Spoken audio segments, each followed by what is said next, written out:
इस मनुष्य के लिए संस्कार की भी, संस्कार अंग का भी रचना किया, उसी में से संस्कार बनाया है। जैसे वेदव्यास जी महाराज 16 संस्कार मनुष्य का बनाया, गौतम ने कह दिया नहीं 48 संस्कार, किसी और पराशर ने कह दिया 64 संस्कार। इस तरह से संस्कारों की संख्या सबों ने बनाया, माना, लेकिन वेदव्यास जी महाराज के ही मानने प्राय लोग रखते हैं, 16 संस्कार को ही मानते हैं, 16 संस्कार। तो 16 संस्कार किनका होता है? मानव का होता है, पशु का नहीं होता है। पिंडज तो पशु भी है, मां के पेट से जन्म लेने वाला तो पशु भी है, लेकिन पशु का संस्कार नहीं होता है, होता है मनुष्य का संस्कार। ये मनुष्य के जन्म पर ही धार्मिक अनुष्ठान होता है, लेकिन ये जन्म होने के बाद जो संस्कार होता है, इससे ज्यादा लाभप्रद संस्कार मां के पेट में जब जन्म बच्चा रहता है वह ज्यादा लाभदायक होता है। तो मां के पेट में इस मनुष्य को, इस जीव का 3 संस्कार होता है। सुनिएगा, मां के पेट में जब बच्चा आता है, कोई जीव पैदा होता, अवतार लेकर के आता है, तो 3 संस्कार होता है। उस संस्कार का पहला संस्कार का नाम है गर्भाधान संस्कार, दूसरा संस्कार का नाम है पुंसवन संस्कार, और तीसरा संस्कार का नाम है सीमांतोन्नयन संस्कार। और ये 3 संस्कार मां के पेट में होता है। जिस मां के पेट में पलने वाला बच्चा का ये 3 संस्कार अगर बढ़िया से हो जाए, उसके जीवन में उस बच्चे को कोई संस्कार देने की जरूरत नहीं है, वह स्वयं अपना संस्कार लेकर के तैयार हो जाएगा।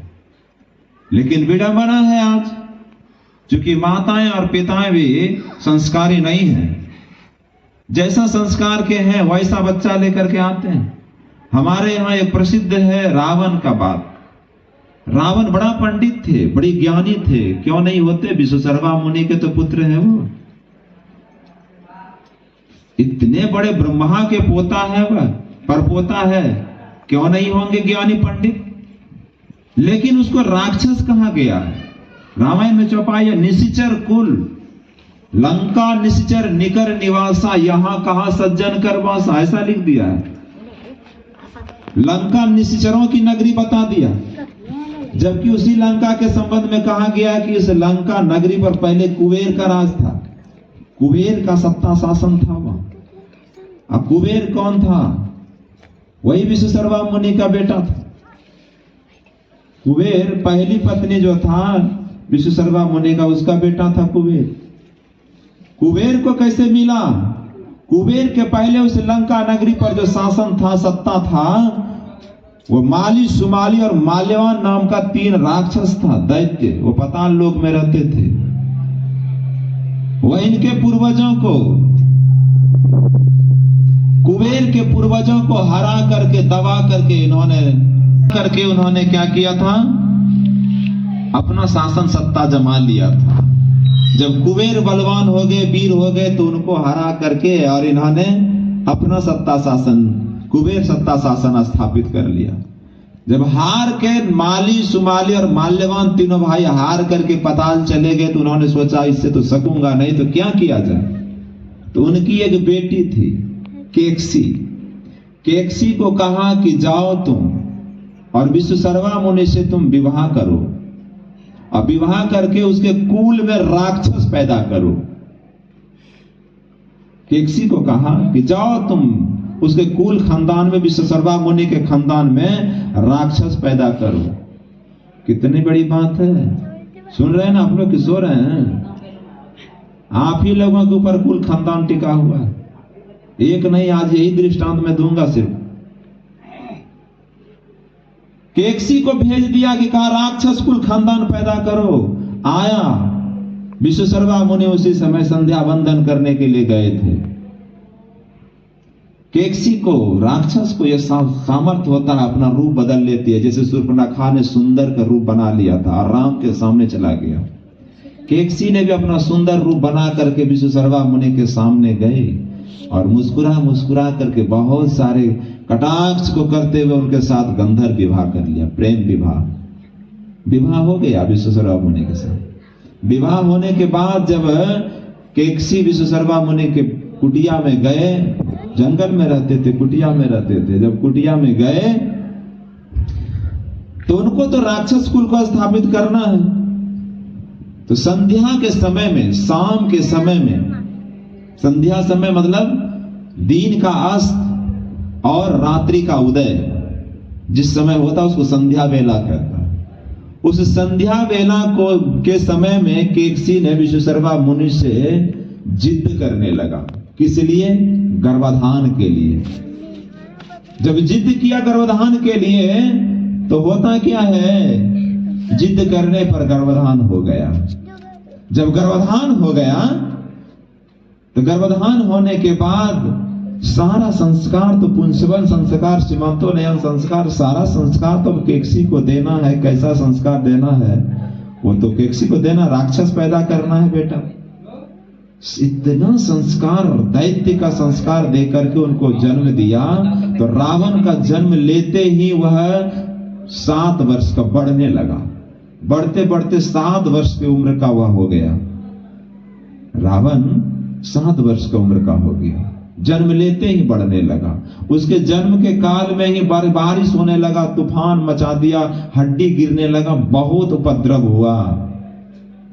वही रावण को जब 7 वर्ष का हुआ तो केकसी ने प्रतिशोध की बात सिखाया। प्रतिशोध की बात सिखाया कि देखो तुम क्या हो, तुम्हारा एक भाई, सौतेला भाई देखो कुबेर, लंका पर राज करता है। जाओ तुम तपस्या करो। रावण को सिखाता है, जाओ तपस्या करो और तपस्या करके भगवान शंकर को प्रसन्न करो, ब्रह्मा को प्रसन्न करो और जा करके इतना शक्ति, तपस्या करके शक्ति का अर्जन करो और जा करके तुम रावण लंका पर जा करके सत्ता और शासन अख्तियार करो। भाई के साथ विरोध की बात माता सिखाना प्रारंभ कर दिया। तपस्या किया। प्रथम गुरु है माता पिता। कैसी है माता? जैसी है माता वैसा पुत्र होगा। कहेंगे आज बेटा मेरा खराब निकल गया, दोष बेटा का नहीं है, सारा दोष माँ का है। सारा दोष माँ का है। 20% दोष पिता का है, 80% दोष माता का है। तो सिखाया और कहा कि जाओ तपस्या करो और कुबेर से जाकर के तुम युद्ध करो और उसको हरा दो। हरा करके तुम सत्ता हासिल करो। वही हुआ। बहुत दिनों तक तपस्या किया। तपस्या करने के बाद माता के कहने पर, केकसी के कहने पर चला गया रावण, लंका पर चढ़ाई किया, कुबेर से युद्ध करने लगा। कुबेर से जब युद्ध करने लगा तो कुबेर चला आया अपने पिता के पास और पिता को आके कहते हैं कि देखिए रावण मेरे ऊपर चढ़ाई करने के लिए आया है, लंका नगरी मांगता है। पिता ने कहा कि तुम छोड़ दो। लंका छोड़ दिया, वहां से चल दिया। कहा कि तुम थोड़ा आगे चले जाओ और अमरावती में जाकर के एक बहुत सुंदर महल बनाओ। चला गया। वह नलकुबेर जो है वह कोषाध्यक्ष है सभी देवताओं के। देवलोक के कोषाध्यक्ष बने। पहले इस धरती पर देवता लोग आते रहते थे। जब धरती पर पाप बढ़ने लगा, स्कंद पुराण में लिखा है कि 25,000 वर्ष जब कलयुग का हो जाएगा, 2,500 वर्ष, 2500 वर्ष जब कलयुग का हो जाएगा तो इस धरती पर देवताओं का आना बंद हो जाएगा। हो गया, देवता लोग अब नहीं आते हैं धरती पर। जैसे कुबेर था, देवता था, देवताओं के कोषाध्यक्ष थे। देवता लोग अब धरती पर आना बंद कर दिए।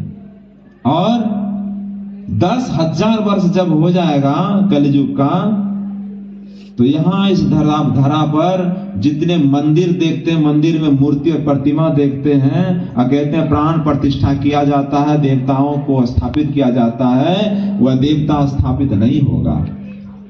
10,000 वर्षों के बाद मंदिर यूं ही खोखला धरा रह जाएगा। मंदिर में मूर्ति यूं ही, उसमें प्राण प्रतिष्ठा नहीं होगा, उसमें देवत भगवान का वास, देवता का वास, देवी का वास नहीं होगा। क्यों? इतना अधर्म और पाखंड बढ़ जाएगा कि देवी देवता धरती छोड़ करके चले जाएंगे। गंगा भी चली जाएगी धरती को छोड़ करके और गंगा सूख जाएगा। जब गंगा जब तक है तब तक गंगा बहते रहेगी, लेकिन गंगा धरती छोड़ करके 10,000 वर्षों के बाद चली जाएगी, खाली हो जाएगा, गंगा सूख जाएगा। और जब गंगा सूख जाएगा तो क्या हो जाएगा? ये धरा मरुस्थल हो जाएगा, मरुस्थल हो जाएगा। अनाज के लिए तड़पेंगे, तड़पेंगे अनाज के लिए लोग। और हमारे गुरु महाराज कहते थे कि 1 रुपया में एक दिन, एक ऐसा समय आएगा 1 रुपया में 1 चावल मिलेगा। पैसे का वैल्यू खत्म, अनाज का वैल्यू बढ़ जाएगा। 1 रुपया में 1 चावल मिलेगा। गुरु महाराज कहते थे जो ईश्वर से लगा रहेगा, जो धर्म और सत्य को पकड़े रहेगा, जो मेरा सत्संग और ध्यान करते रहेगा, त्रिकाल संध्या करते रहेगा, उस दिन भी हमारे इस भक्त को मोटी रोटी और मोटी धोती की कमी नहीं होगी।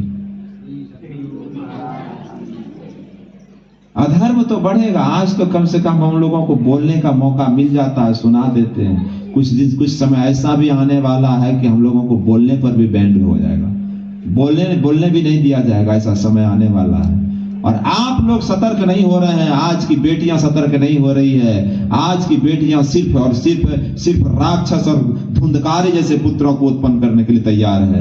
एक भी माता, एक भी बहनें, एक भी बेटियां ऐसा संस्कार अपने अंदर नहीं डाल रही है कि ध्रुव जैसा बेटा पैदा करें, प्रहलाद जैसा बेटा पैदा करें। क्यों?